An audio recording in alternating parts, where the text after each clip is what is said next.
धृतराष्ट्र उवाच धर्मक्षेत्रे कुरुक्षेत्रे समवेतायुयुत्सवः मामकाः पांडवश्चैव किम कुर्वत संजय।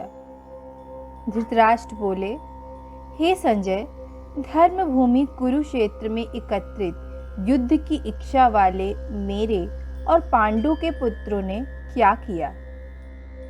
संजय उवाच दृष्ट्वा तु पांडवानीकं व्यूढ़ं दुर्योधनस्तदा आचार्यमुप संगम्य राजा वचनमब्रवीत।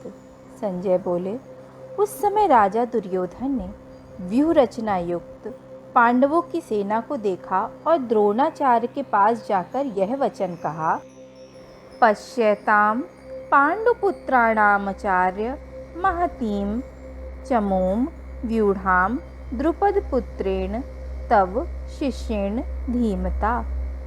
हे आचार्य, आपके बुद्धिमान शिष्य द्रुपद पुत्र धृष्टद्युम्न द्वारा व्यूहकार खड़ी की हुई पांडु पुत्रों की इस बड़ी भारी सेना को देखिए। अत्र शूरा महेशवासा भीमार्जुन समायुधि युयुधानो विराटश्च द्रुपदश्च महारथः धृष्टकेतुश्च कीतानः काशीराजश्च वीर्यवान् पुरुजित कुन्ती भोजश्च शैबश्च नरपुंगवः युधामान्युश्च विक्रान्तः उत्तमौजाश्च वीर्यवान् सुभद्रो द्रौपदेयाश्च सर्व एव महारथा। इस सेना में बड़े बड़े धनुष वाले तथा युद्ध में भीम और अर्जुन के समान शूरवीर सात्विक और विराट तथा महारथी राजा द्रुपद धृष्टकेतु और चिकितान तथा बलवान काशीराज पुरुजित कुंती भोज और मनुष्यों में श्रेष्ठ शैब पराक्रमी युधामन्यु तथा बलवान उत्तमौजा सुभद्रा पुत्र अभिमन्यु एवं द्रौपदी के पांचों पुत्र ये सभी महारथी हैं। अस्माकं तु विशिष्टा ये तान् निबोध द्विजोत्तम नायका मम सैन्यस्य संज्ञार्थं तानब्र बिमिते। हे ब्राह्मण श्रेष्ठ, अपने पक्ष में जो भी प्रधान हैं उनको आप समझ लीजिए। आपकी जानकारी के लिए मेरी सेना के जो सेनापति हैं उनको बतलाता हूँ। भवान भीष्मश्च कर्णश्च कृपश्च समिति अजयः अश्वत्थामा विकर्णश्च सौमदत्ति स्थैव च। आप द्रोणाचार्य और पितामह भीष्म तथा कर्ण और संग्राम विजयी कृपाचार्य तथा वैसे ही अश्वत्थामा विकर्ण और सोमदत्त का पुत्र भूरिश्रवा अन्ये च बहवः शूरा मदर्थे तक्त जीविताः नाना शस्त्र प्रहारणा सर्वे युद्ध विशारदाः। अभी मेरे लिए जीवन की आशा त्याग देने वाले बहुत से शूरवीर भी अनेक प्रकार के शस्त्रास्त्रों से सुसज्जित और सब के सब युद्ध में चतुर हैं। अपर्याप्तं तदस्माकं बलं भीष्माभिरक्षितं पर्याप्तं त्विदमेतेषां बलं भीमाभिरक्षितं। भीष्म पितामह द्वारा रक्षित हमारी वह सेना सब प्रकार से अजेय है और भीम द्वारा रक्षित इन लोगों की यह सेना जीतने में सुगम है। अनेषु च सर्वेषु यथा भागम वस्थिताः भीष्ममेवा भिर्छन्तु भवन्तः सर्व एव ही। इसलिए सब मोर्चों पर अपनी अपनी जगह स्थित रहते हुए आप लोग सभी निसंदेह भीष्म पितामह की ही सब ओर से रक्षा करें। तस्य सज्जन्य हर्षम कुरु वृद्धः पितामहः सिंहनादम विन्नघोच्चैः शंख दद्मो प्रतापवान। कौरवों में वृद्ध बड़े प्रतापी पितामह भीष्म ने उस दुर्योधन के हृदय में हर्ष उत्पन्न करते हुए उच्च स्वर से सिंह की दहाड़ के समान गरजकर शंख बजाया। ततः शंखाश भैर्याश पणवान कगो मुखाः सहसैवाभ्यहन्यन्त सा शब्दोस्तु मलो अभवत्।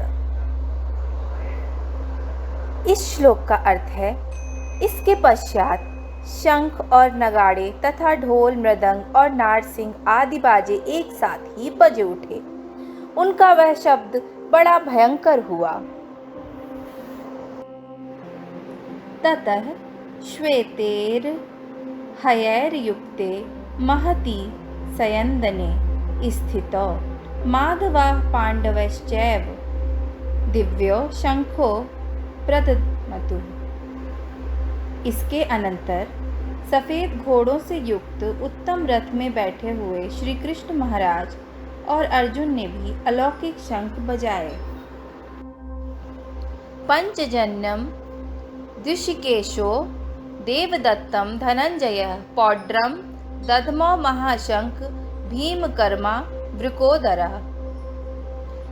इस श्लोक का अर्थ है, श्री कृष्ण महाराज ने पांचजन्य नामक अर्जुन ने देवदत्त नामक और भयानक कर्म वाले भीमसेन ने पौड्र नामक महाशंख बजाया।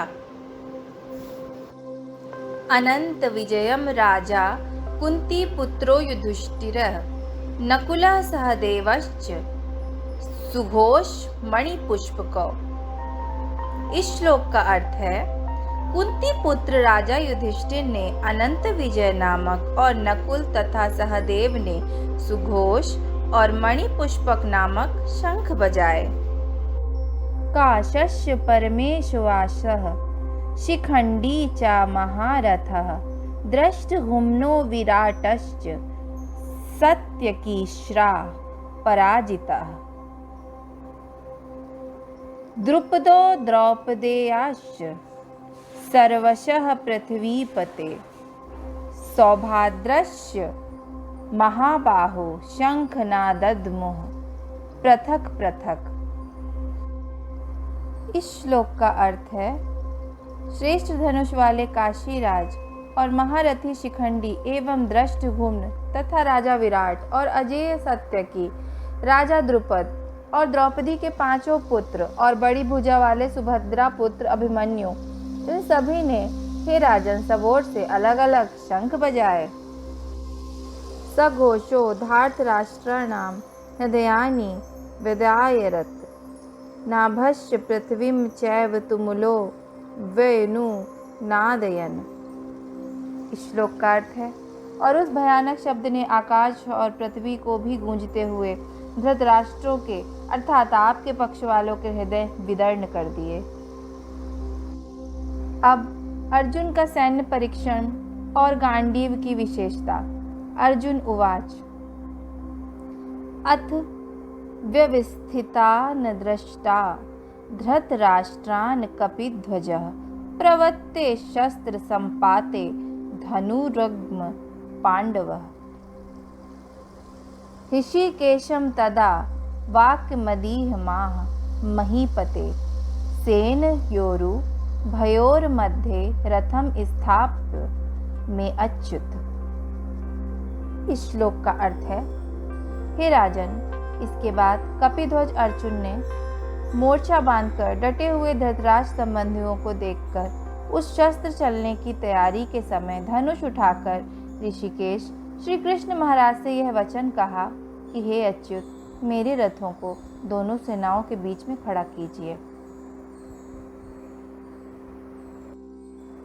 यावदेतान्निरीक्षेऽहं योद्धकामनावस्थितान् कैरम्य सह योद्धवस्मिन् रणसमुद्ध में। इस श्लोक का अर्थ है, और जब तक कि मैं युद्ध क्षेत्र में डटे हुए युद्ध के अभिलाषी इन विपक्षी योद्धाओं को भली प्रकार से देख न लूं कि इस युद्ध रूप व्यापार में मुझे किन किन लोगों के साथ युद्ध करना है और कौन लोग मेरे युद्ध करने के योग्य हैं, तब तक उस रथ को वहीं खड़ा रखिए। यो तस्मानान् विच्छे अहम य एते अत्र समागताः धृतराष्ट्रस्य दुर्बुद्धिर्युद्धे प्रियचिकीर्षवः। इसका अर्थ है, दुर्बुद्धि दुर्योधन के युद्ध में हित चाहने वाले जो ये राजा लोग इस सेना में आए हैं, इन युद्ध करने वालों को भी मैं देखूंगा। संजय उवाच इव मुक्तो ऋषिकेशो गुणाकेशेन भारत सेनयोरुभयो मध्ये स्थापयित्वा रथोत्तमम्। भीष्म द्रोण प्रमुखतः सर्वेषां च महच्छिताम् उवाच पार्थ पश्यैतान् समवेतान् कुरु नीति। संजय बोले, हे धृतराष्ट्र, अर्जुन द्वारा कहे अनुसार महाराज श्री कृष्णचंद्र ने दोनों सेनाओं के बीच में भीष्म और द्रोणाचार्य के सामने तथा संपूर्ण राजाओं के सामने उत्तम रथ को खड़ा कर इस प्रकार कहा है कि हे पार्थ, युद्ध के लिए जुटे हुए इन कौरवों को देखें। तत्र पश्यन्ति स्थान पार्थ पितृनाथ पितामहान् आचार्यान् मातुलान् भ्रातान् पुत्रान् पौत्रान् सखीं तथा सर्वशूरान् सुहद्रशैव सेनयोरुभयोरपि। इस श्लोक का अर्थ है, इसके बाद प्रथापुत्र अर्जुन ने उन दोनों की ही सेनाओं की स्थित ताऊ चाचा को, दादा परदादा को, गुरुओं को, मामाओं को, भाइयों को, पुत्रों को, पौत्रों को तथा मित्रों को, ससुरों को और सुहृदों को भी देखा। तांसमीक्षय सा कौन्तेयः सर्वान् बन्धु न विस्थितान् कृपया परयाविष्टो विशिध त्रिदम ब्रवीत। उन उपस्थित संपूर्ण बंधुओं को देखकर वे कुंती पुत्र अर्जुन अत्यंत करुणा से युक्त होकर शोक करते हुए यह वचन बोले। दृष्टिवमं स्वजनं कृष्णयुत्सं समुपस्थितं सिदन्ति मम गात्राणि मुखं च परिशुष्यति वेपथुष्य शरीरे में रोमहर्षश्च जायते। इस श्लोक में अर्जुन कह रहे हैं, हे कृष्ण, युद्ध में डटे हुए युद्ध के अभिलाषी इन स्वजन समुदाय को देखकर मेरा मन अंग शिथिल हुए जा रहा है और मुख सूखा जा रहा है तथा मेरे शरीर में कंप एवं रोमांच हो रहा है। गांडीवम संसते हस्तावचैव परिदहते न च शक्नोम्य वस्थातुं भ्रमतीव च मे मनः। हाथ से गांडीव धनुष गिर रहा है और त्वचा भी बहुत जल रही है तथा मेरा मन भ्रमित सा हो रहा है, इसलिए मैं खड़ा रहने में भी समर्थ नहीं हूँ। निमित्तानि च पश्यामि विपरीतानि केशव न च श्रेयो अनुपश्यामि हत्वा स्वजन माहवे। इस श्लोक का अर्थ है, हे केशव, मैं लक्षणों को भी विपरीत ही देख रहा हूँ तथा युद्ध में स्वजन समुदाय को मारकर कल्याण भी नहीं देखता। न कांगक्षे विजयम कृष्ण न च राज्यम सुखानि च किम नो राज्येन गोविंद किम भोगैर जीवितेन वा। हे कृष्ण, मैं ना तो विजय चाहता हूँ और ना ही राज्य तथा सुखों को ही। हे गोविंद, हमें ऐसे राज्य से क्या प्रयोजन है अथवा ऐसे भोगों से और जीवन से भी क्या लाभ है।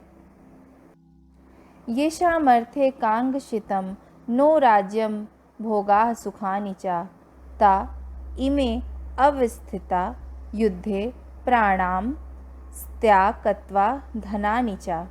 इस श्लोक का अर्थ है, हमें जिनके राज्य भोग और सुखादि अभिष्ट हैं, वे ही ये सब धन और जीवन की आशा को त्याग कर युद्ध में खड़े हैं। आचार्या पितरः पुत्रस्थव च पितामहः मातुलाः श्वशुराः पौत्राः श्यालाः संबंधिनस्तथा। गुरुजन, ताऊ चाचे, लड़के और उसी प्रकार दादे, मामे, ससुर, पौत्र, साले तथा और भी संबंधी लोग हैं। जो इस युद्ध में खड़े हुए हैं। एतान्न हन्तुमिच्छामि घृतोऽपि मधुसूदन अपि त्रैलोक राजस्य हेतो किम नु मही कृते। हे मधुसूदन, मुझे मारने पर भी अथवा तीनों लोगों के राज्य के लिए भी मैं इन सबको मारना नहीं चाहता, फिर पृथ्वी के लिए तो क्या ही कहना है। निहत्य धृतराष्ट्रान् का प्रीति सया जनार्दन पापमेवाश्रय दस्मान हतवैतानान तताइनः। हे जनार्दन, धृतराष्ट्र के पुत्रों को मारकर हमें क्या प्रसन्नता होगी? इन आततियों को मारकर तो हमें पाप ही लगेगा। तस्मन्नार्हा वयं हन्तुं धृतराष्ट्रान् स्वबान्धवान् स्वजनं हि कथं हत्वा सुखिनः स्याम माधव। एतेव हे माधव, अपने ही बंधुओं धृतराष्ट्र के पुत्रों को मारने के लिए हम योग्य नहीं, क्योंकि अपने ही कुटुंबों को मारकर हम कैसे सुखी रहेंगे। यद्यप्येते न पश्यन्ति लोभोपहत चेतसः कुलक्षय कृतं दोषं मित्रद्रोहे च पातकं कथं न ज्ञेयमस्माभिः पापादि स्मरणादिवर्तितुं कुलक्षय कृतं दोष पापस्य यद्भीर जनार्दनः। यद्यपि लोभ से भ्रष्ट चित्त हुए ये लोग कुल के नाश से उत्पन्न दोषों को और मित्रों से विरोध करने में पाप को नहीं देखते, तो भी है जनार्दन, कुल के नाश से उत्पन्न दोष को जानने वाले हम लोगों को इस पाप से हटने के लिए क्यों नहीं विचार करना चाहिए। कुल क्षये प्रणशयन्ति कुल धर्माः सनातनाः धर्मे नष्टे कुलम कृतस्नम अधर्मो अभिवत्युत। कुल के नाश से सनातन कुल धर्म नष्ट हो जाते हैं तथा धर्म का नाश हो जाने पर संपूर्ण कुल में पाप भी बहुत फैल जाता है। अधर्म विभवात् कृष्ण प्रदुष्यन्ति कुल स्त्रियः स्त्रीषु दुष्टाशु वर्षणे जयते वर्ण संकरः। हे कृष्ण, पाप के अधिक बढ़ जाने से कुल की स्त्रियां अत्यंत दूषित हो जाती हैं, और हे वर्षणे, स्त्रियों के दूषित हो जाने पर वर्ण संकर उत्पन्न होता है। संकरो नरकायैव कुलघ्राणां कुलस्य च पतन्ति पितरो होशाम लुप्त पिंडो दक क्रिया। वर्ण संकर कुलघतियों को और कुल को नरक में ले जाने के लिए ही होता है। लुप्त हुई पिंड और जल की क्रिया वाले अर्थात श्राद्ध और तर्पण से वंचित पितर लोग भी अधोगति को प्राप्त होते हैं।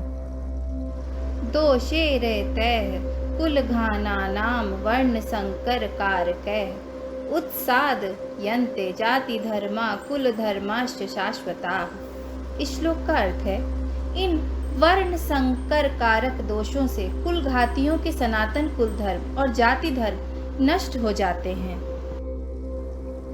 उत्सन्न कुल धर्माणां मनुष्याणां जनार्दन नरके अनियतम वासो भवतीत्य नुशुश्रुम। हे जनार्दन, जिनका कुल धर्म नष्ट हो गया है, ऐसे मनुष्यों का अनिश्चित काल तक नरक में वास होता है, ऐसा हम सुनते आए हैं। अहो बत महत पापम कृतम व्यवसिता वयम यद्राज्य सुख लोभेन हंतुम स्वजन मुद्ता। हाँ, शोक हम लोग बुद्धिमान होकर भी महान पाप करने को तैयार हो गए, जो राज्य और सुख के लोभ से स्वजनों को मारने के लिए उद्धत हो गए। यदि माम प्रतिकार मशस्त्रम शास्त्र पाणयः धृतराष्ट्र रणे हन्युस्तमे क्षेमतरम भवेत्। यदि मुझ शस्त्र रहित एवं सामना न कर पाने वाले को शस्त्र हाथ में लिए हुए धृतराष्ट्र के पुत्र रण में मार डाले, तो वह मारना भी मेरे लिए अधिक कल्याणकारक होगा। इव मुक्तावर्जुनः संख्य रथोपस्थ उपाविशत विसृज्य सशरम चापम शोक संविग्र मानस।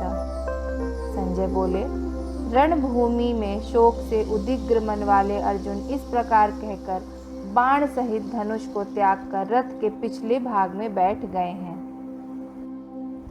ओम तत्सदिति। श्रीमद्भागवत गीता सूपनिषत्सु ब्रह्म विद्यायां योगशास्त्रे श्री कृष्ण अर्जुन संवादे अर्जुन विषाद योगो नाम प्रथमो अध्याय। यहाँ हमारा श्रीमद्भागवत गीता का प्रथम अध्याय समाप्त होता है।